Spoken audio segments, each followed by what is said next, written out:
Okay, so in this session, actually, and this is very important, we're going to design a path for each level. Why is this important? Is if I want someone to reach a good score for them to be employable, say CFR B2 or TOEIC 785, I have to make it possible for them to get there. Okay, possible for them to get there. If I have 3 units of purposive communication and someone is coming at the level of A2, that's not enough. They need 400, 500 hours. And if someone doesn't reach a good English level by the time they graduate, what kind of job will they get anyway? What was the whole point of a college degree if they can barely speak English?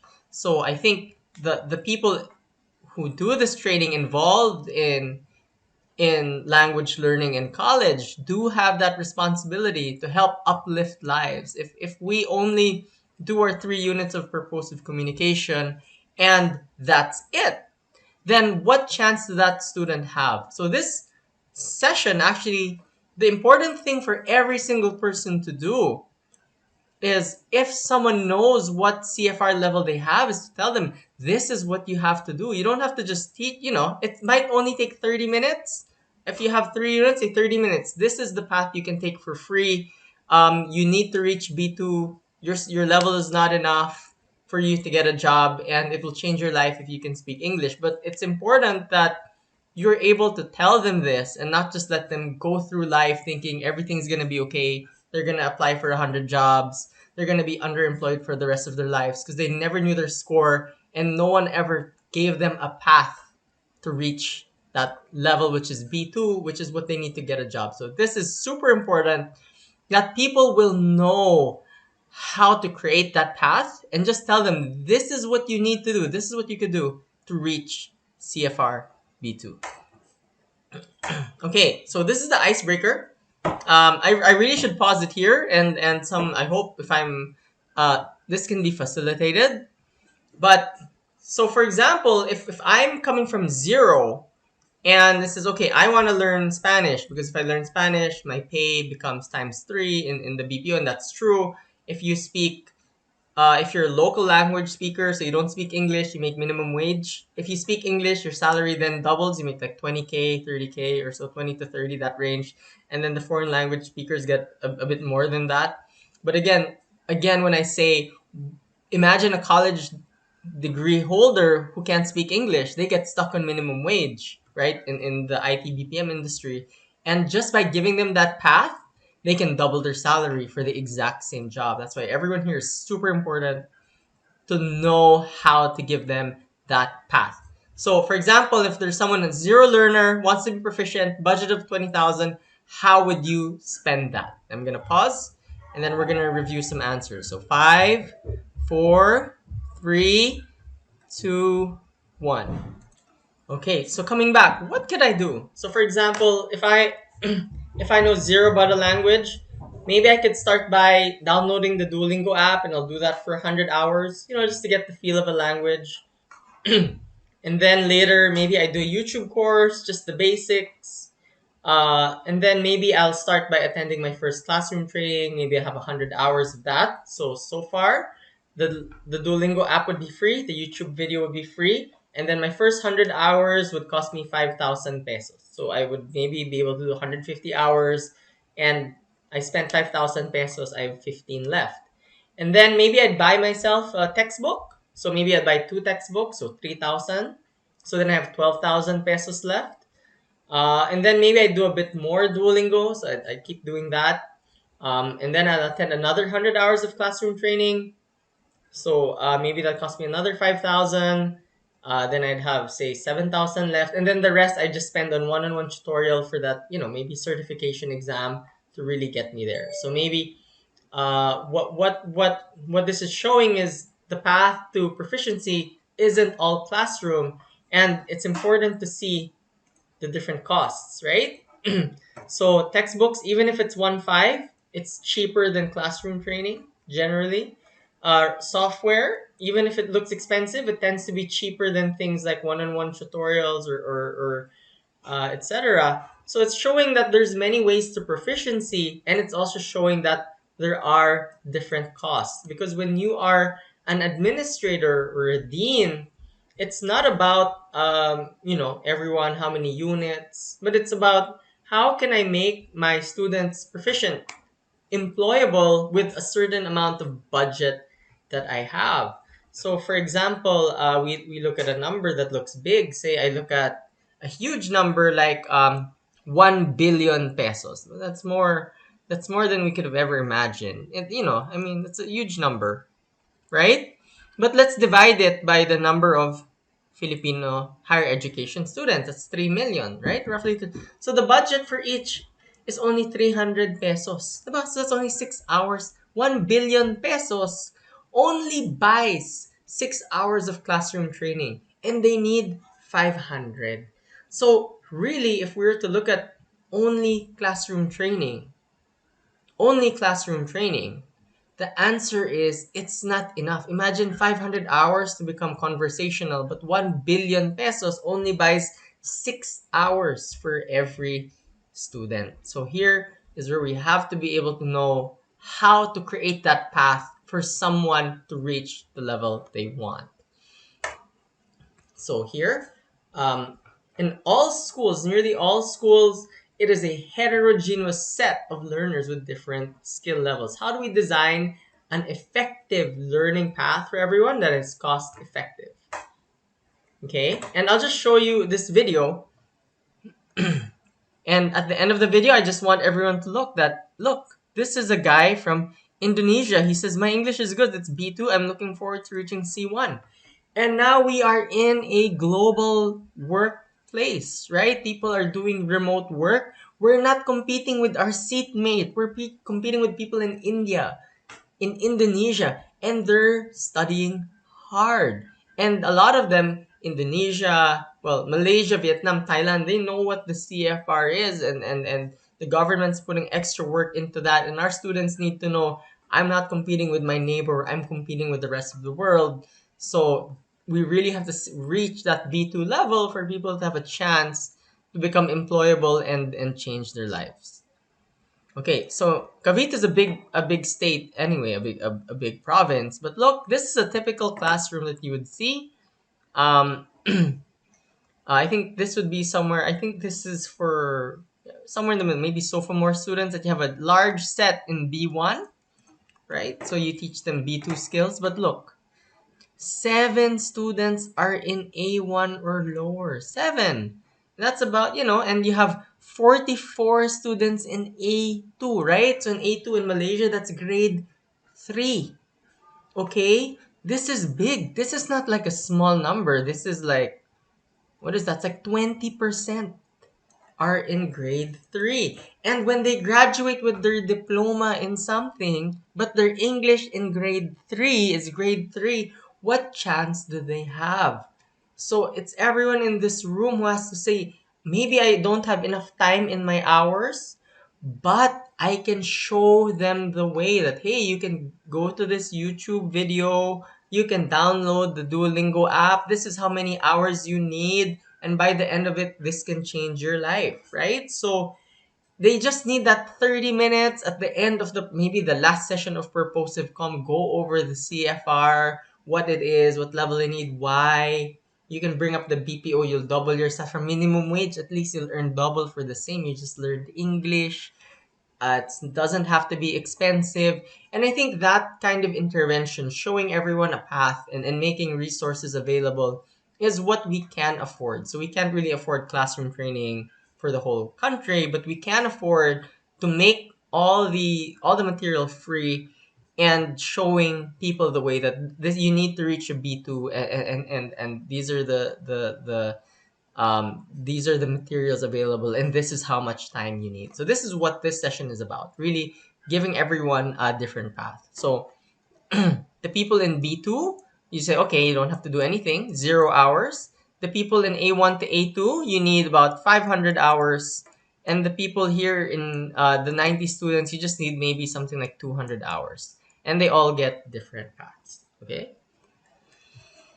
So here are the questions. A, is it appropriate to put them all in the same class with one curriculum if this is the spread. And B, can all of them reach CFR B2 in the same amount of time? So first, the easy answer is B. Obviously, it's gonna be different because these people need 0 hours, right? 0 hours for these people, right? For these people because they're already there. The people here would need something like 200 hours, or they could just do it a little bit maybe in regular college class. And but these people, they'd need a massive intervention, something like 500 hours, right? So B, obviously it would have to be different. And A, remember we did the E equals in the previous session, where the people here are struggling with things maybe like past tense. They're not perfect at doing stuff like past tense. But the people at the higher levels, B2, they can do everything. Right? This is too easy. So there is no, I don't think it's extremely, extremely difficult to make an appropriate curriculum all for the same class for people who might be in at the right end. Those are like grade 9, grade 10 level, of English, grade 12, pretty much college level of English. And at the left, it's like grade 3. So can you put a college student and a grade 3 student together? You don't. You don't because it won't work, right? So you should not put them in the same class with one curriculum or one block. They should have their own where they can have things at the correct level of difficulty. So when we design a program, we have to think not only on how do we teach, do I cover everything that's in the syllabus, but when we design a program and think of really what is the purpose of education, which is getting people to a goal, changing their, uplifting them. It's not about did I cover the curriculum, right? It should be did I get them to where they need to go to be proficient and to get a job. So we have to think not only of, I know there's a lot of language conference stuff when we talk about very small things, like if I would do this type of interactive activity versus this authentic text, what would happen, etc. There's a lot of those in the training programs, but this is the big one. The big one is the time. Do they have enough time? Second is the curriculum appropriate in difficulty? And three, how much does it cost? And I like to show you this study that, look, in 2005, this was ETS research, ETS TOEIC TOEFL research. They said, let's look at all these different factors, teacher qualifications, materials used, time spent, course intensive, etc. And what came out was it wasn't any of those things, right? It wasn't any of those things. It was really the biggest gain was the total number of hours. The total number of hours. So for any program to work, you have to make sure that you know how many hours it takes to get to proficiency. So if they're at A2, how long does it take to get to B2? Okay, so that's number one, time spent, right? There were three things. This is number one, time spent. So Cambridge ESOL, these are the recommendations from 0. It would take 500 to 600 guided learning hours to reach B2, which makes sense, right? B2 is like a high school level, early college level of English. That's a lot. It's like 12 years. Makes sense, you know? So can you get them in if they're at A1 and in your purposive class 3 units? Even if you're someone who can walk on water, I doubt you could make that happen, right? They really need to put in the time, the immersion to understand the language. So I'm going to use this table because it's easier to see. This is another piece of research, prediction of English progress. Musashino English and American Literature is published in a journal years ago. But it's just they have this nice table. So TOEIC, this would be roughly B1, 550, 250 is roughly A2, and then 750 is roughly B2. So B2. Okay, so how long does it take to get from roughly 550 to 750 in total? So it's not guided, this is just total hours. So it takes 550 to 750 is about 500 hours total. If I'm 250, so I'm an A2 learner, and I need to reach B2, it would be 1,150 in total, which makes sense, right? That could be movies, reading, etc. That's like 12 years. So, 100 hours a year isn't much, really. That's only like 2 weeks. Uh, 2 weeks or so. So it's 2 weeks a year, and and but this is really 10 years worth of learning, right? From A2 to B2. So really, where do we find that time? It's actually in summer breaks, sem breaks, Christmas. We don't find that during regular class hours. Okay, so this is the first time. How much time they need is an important variable to get down. I just put here the TOEIC mapping to the CFR just to make it a bit easy for everyone to understand, and then we can do the kind of the next thing, the next factor, which factor two, how appropriate is the curriculum. So next would be the zone of proximal development. It just means that the right material to give is something not too hard and not too easy, right? If it's too easy, it's boring. If it's too hard, it's too difficult. So what we should give is something right in the middle, or something just right. Something that a learner can do without assistance, somewhere between that space and what a learner can't do without adult guidance. So somewhere in the middle, that would be just right.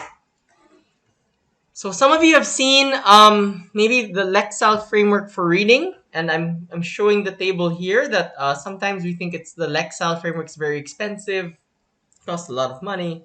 A lot of books have a Lexile level which says how difficult it is for learners. So if I'm a B1 learner, I should read books in this range 705 to 120L. Let me actually check. I'll try to post.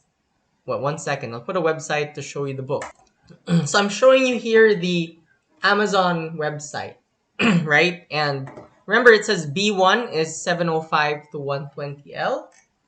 So here I can actually say I want a book that has a Lexile of 700 to 790. I press search, and only those books would come out. So it says, hey, these are the books that would be appropriate for that level. So here, the Chronicles of Narnia would be appropriate, A Long Walk to Water, Harry Potter and the Sorcerer's Stone.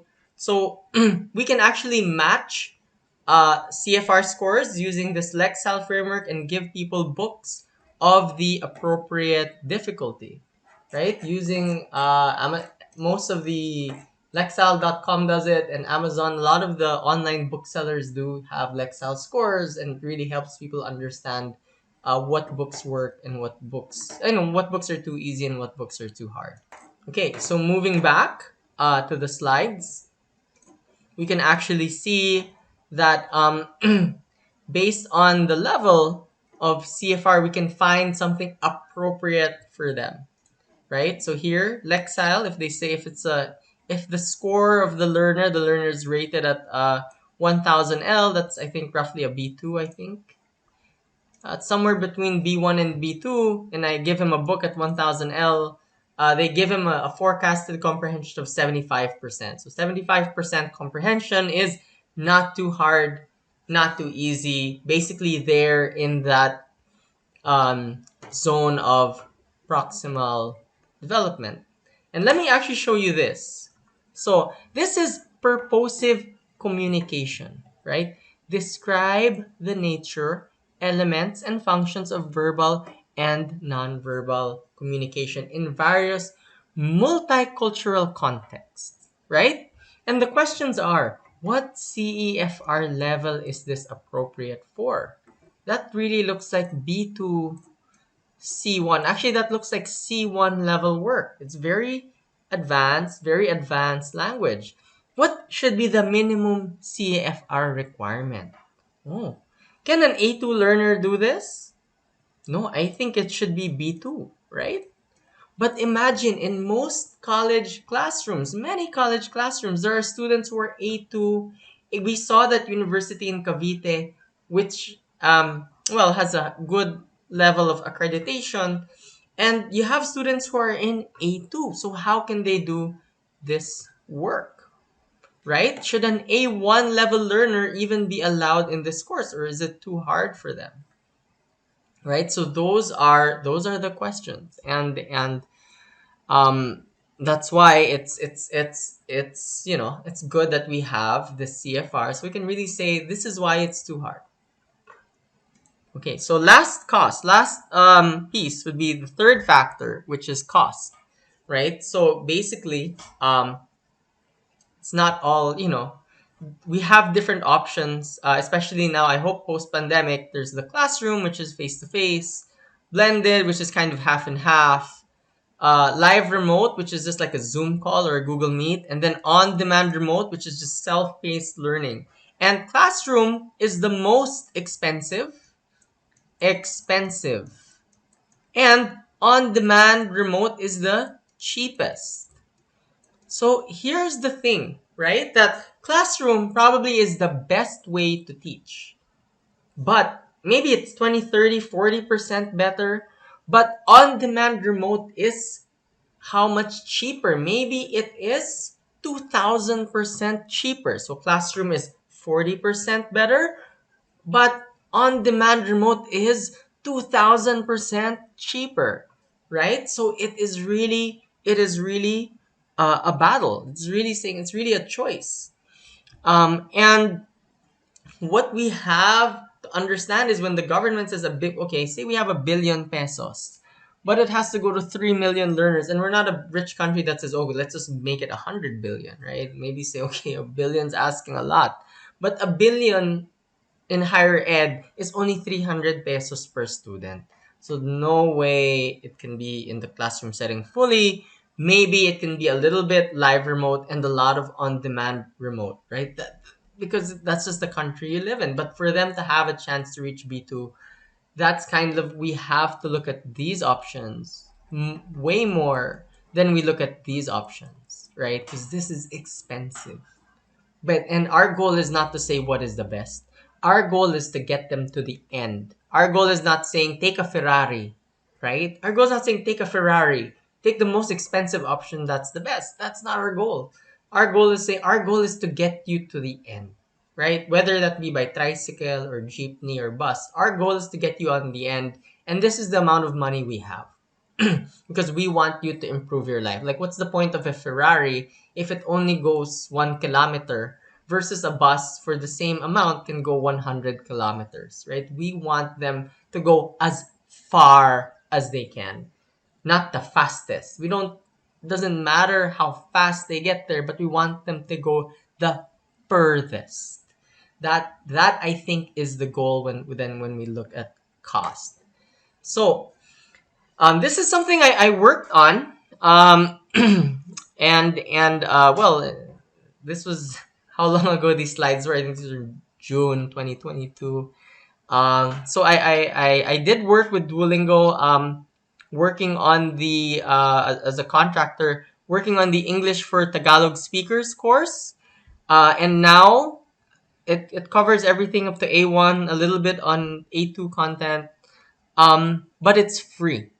It's free, and they have research from ACFEL that says 100 hours of Duolingo is equivalent to 4 semesters. And it's free, right? So this is the most popular language learning application in the world, that students can use in their cell phones, on the jeepneys, in the tricycle, and they can make it free. And Vietnam, there are 10 million learners using English for Vietnamese speakers. And if Vietnam did that, right, and they said, let's buy a textbook for everyone, that's 5 billion pesos a year. But using free resources, Vietnam can improve, and their government does not have to pay, does not have to pay, does not have to spend, and they can spend that on other things like healthcare. So it's important we really create a lot of work on the remote self-paced, because we want them to go as far as possible with the limited resources we have. So here, so this was the launch in March 9, 2022. I think you can find this video on CNN Philippines, providing access to learn the English language. But some members of the CHED and our GCCS team, we volunteered to finish the Duolingo course English for Tagalog speakers. After 6 years, it got done. So I did the curriculum for, the whole course right now, which is 45 skills. I hope it'll increase in the future, but generally every single skill there is CFR aligned and communicative in nature. So we will just I'll just show this, and you'll need this for the worksheet that I put some estimates, and you'll need to review these estimates to kind of finish the course, or finish the worksheet. So here I just put on-demand, self-paced, doing something like Duolingo's 1 peso per hour, because maybe you need an admin person to check, okay, where are you? But classroom would be the most expensive, 50 pesos per hour, because you have electricity. The classroom costs in every classroom is like 500,000 pesos to build a classroom. Then the electricity, the security guards, janitorial, lights, right? The teacher, the students commuting there. It's the most expensive option. So at least we should be able to do in the worksheet. It's really about doing a cost analysis and how much would it cost to get someone from say A2 to B2. So here's putting it all together. Classroom learning right now, you could create any classroom and you could teach for pretty much any level. But with that 50 pesos per student, uh, 50 pesos per student per hour, 100 hours would cost 5,000 pesos. Okay, blended learning, we'll just say half the cost, so 25 pesos per hour. So for 100 hours, each student would cost, the institution 2,500. CHED is building self-paced open educational resources. So this is free courseware. So 100 hours at 1 peso. And we're building at A2 to B2. Um, it's really just, 100 pesos per student. Duolingo, there's not that much content yet. It goes from A1 to A2. But same, 1 peso per hour. And then, software like English Discoveries Online, even you pay $10 for the subscription cost, it is still quite cheap at, way cheaper than Classroom at 600 pesos for 100 hours. So when we really look at how far we want the students to go, Classroom tends to perform the worst, but it is the best way to teach, but it is the worst for cost, right? And then on the other side, self-paced would be generally not as quick as classroom learning, but is 2,000% cheaper, right? So there are pros and cons to both. So I'll end and we're gonna do the worksheet, but I'm going to put the link of Duolingo. There's gonna be a QR code how to download the Duolingo app from Google Play. It is 500 million learners on Duolingo. They teach 30 plus languages. All the courses are CFR aligned. And I'm very proud that in 2022, the English for Tagalog speakers course launched, which some of the NRGCS team, I was part of that team who built that course and made it happen by working together with Duolingo. It's at in these slides it says 120,000. It's October right now, not June, so it's already at 240,000, and reaching a quarter of a million people without the government spending, that's something amazing. And if we did that on the classroom setting, that would cost billions, right? So here we're able to lift up people. Also, they can do it whenever they want, even outside their formal schedules, and improve. It saves the government a lot of money. It helps people that they can learn whenever they want at their own convenience as well. So that self-paced learning, whether through Duolingo or something else, is something that we really should promote. And just to summarize, the goal of today is not really to say, we need X big amounts of budget, but the goal for today is it changes someone's life when they can speak English well. So we have to give them the path, not necessarily teach them face to face. We're the ones. We have to say, this is your level A2. You will make minimum wage the rest of your life. Or not maybe the rest of your life, but you won't earn that much if this is your English level moving forward. These are the resources available for you. So start with this and then do this and then do that. And when you reach B2 300 hours later, your life will be much better. So we might not be able to afford the teaching, but I firmly believe it's our responsibility to tell people this is your score, and this is what you have to do to increase. Even just a one sheet of paper you give them as a freshman might really change their life. So this is what this session is about. Thank you.